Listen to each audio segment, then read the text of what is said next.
बहरहाल आगे बढ़ते हैं और बात संभल की कर लेते हैं। पिछले साल संभल में क्या हुआ, कैसे हिंदुओं के खिलाफ साजिश रची गई, कैसे बाहर से दंगाई आए। संभल दंगों पर बने न्यायिक आयोग ने दंगों और संभल की डीएनए की पूरी परत खोल दी है। आयोग की 450 पन्नों की रिपोर्ट में सूत्रों के हवाले से कुछ ऐसे फैक्ट्स हैं जिन्हें जानकर आप दंग रह जाएंगे। सबसे अहम यह कि संभल में कैसे हिंदू सिर्फ 15% रह गए हैं।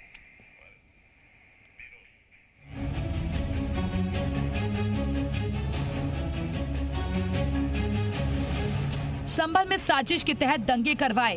दंगे के जरिए डेमोग्राफी बदली गई और अब हिंसा की प्रयोगशाला बनाकर संभल को एक बार फिर जलाने की साजिश थी। और इसका खुलासा 3 सदस्यीय आयोग की रिपोर्ट से हुआ, जो सीएम योगी को सौंपी गई। 24 नवंबर 2024 की हिंसा के पीछे कई वर्षों से पनपता तनाव था। इस बार भी हिंदुओं को मारने की पूरी प्लानिंग थी। दंगे के लिए बलवाइयों को बाहर से बुलाया गया था। हिंदू मोहल्ले में पुलिस की मौजूदगी के कारण हिंदू बच गए। ये तो रही दंगों के दौरान की कहानी, लेकिन आयोग ने जांच के दौरान जो दूसरी जानकारी जुटाई उसे जानकर आपके पैरों के नीचे से जमीन खिसक जाएगी। न्यायिक आयोग की रिपोर्ट के मुताबिक संभल में मुस्लिम आबादी 85% तक पहुंच चुकी है। आजादी के वक्त वहां 45% हिंदू थे, लेकिन अब सिर्फ 15% बचे हैं। यानी 75 वर्षों में संभल में 1/3 हिंदू ही बचे। सवाल ये है कि संभल में हिंदुओं की आबादी इतनी कम कैसे हो गई? तो इसका जवाब न्यायिक आयोग की रिपोर्ट में ही है। आयोग की रिपोर्ट में कहा गया है कि 1947 के बाद संभल में लगातार दंगे हुए। ये दंगे योजनाबद्ध तरीके से किए गए। इन दंगों में ज्यादातर हिंदू ही मारे जाते रहे। दबाव में आकर कई हिंदू परिवार यहाँ से चले गए।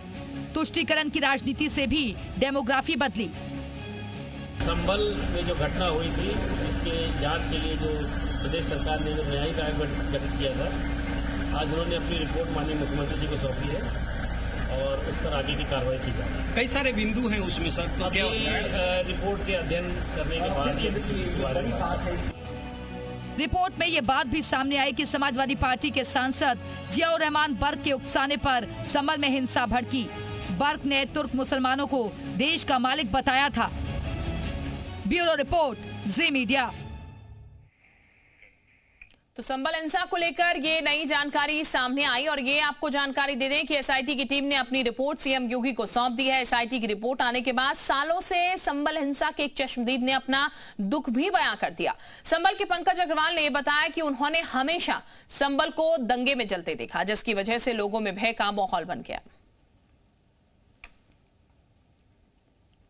ये लगातार होने वाले दंगों की वजह से एक बहुत ज्यादा डर का माहौल बन गया और डर के माहौल की वजह से क्या हुआ, संभल तरक्की की राह तो छोड़ो, वो पिछड़ने की राह पे चल गया। और वो डर का माहौल सिर्फ और चीजों तक सीमित नहीं था। डर के माहौल ने जो व्यापार था उसे बहुत बुरी तरीके से प्रभावित किया।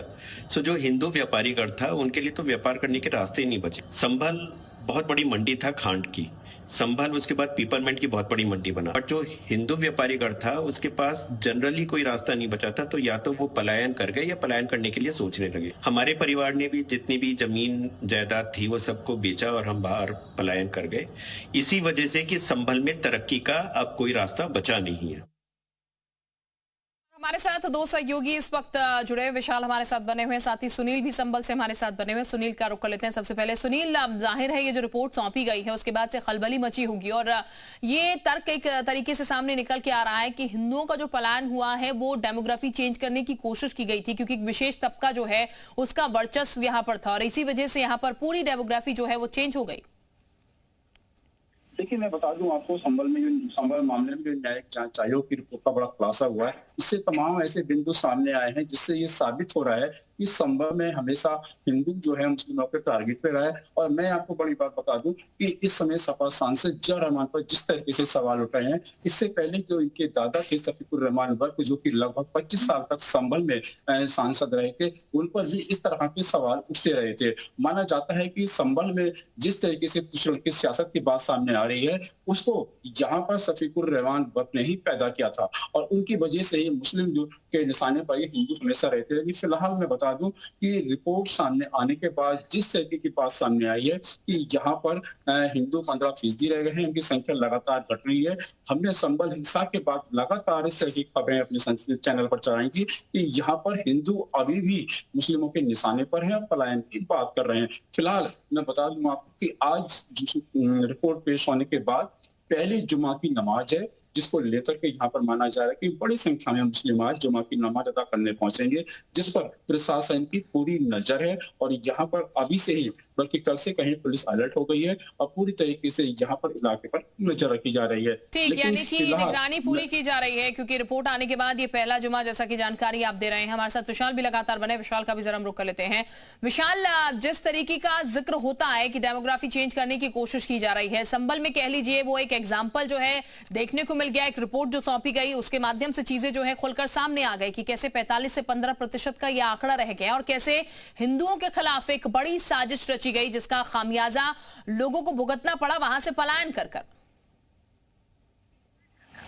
देखिए बिल्कुल इस रिपोर्ट के आधार पर जो बात जो कुछ रिपोर्ट के जो पॉइंट्स लीक हुए हैं, जिनकी जानकारियां आई हैं सूत्रों के साथ, उसमें इस बात का जिक्र किया गया किस तरह से हिंदुओं की आबादी वहां पर कम हुई है। इसके साथ साथ ये रेशियो से कैसा रहा, 45% तक पहले हुआ करता था, नगर पालिकाओं में 55% होता था, ये घट करके 15 से 20% पहुँच जाता है। तो ये अपने आप में कहा जा सकता है कि एक बड़ी सुनियोजित तरीके से साजिश रची गई और यही वजह है कि अब जो है इस पूरे मामले को लेकर जो रिपोर्ट में इस बात का जिक्र किया गया है कि दंगों में केवल हिंदू परिवारों को ही टारगेट किया जाता था, वहां से उनको पलायन करने को मजबूर किया जाता था और इसी को लेकर अब सियासी घमासान भी मच गया है। लगातार आरोप प्रत्यारोप का दौर शुरू हो चुका है और जिसके साथ साथ जो तमाम एक ऐसा बात आ रही है कि जो डेमोग्राफी चेंज करने की बात के साथ ही जो वहां पर उस दिन घटना हुई है वो केवल एक त्वरित होने वाली घटना नहीं थी, वो बाकायदा सुनियोजित साजिश रची गई थी। तो ये तमाम ऐसी चीजें हैं जिनको लेकर फिलहाल अब जो है लगातार बयानबाजी जो है वो तेज हो चुकी है। ठीक, बहुत शुक्रिया आपका विशाल। सुनील, आपका भी बहुत शुक्रिया तमाम जानकारी देने के लिए।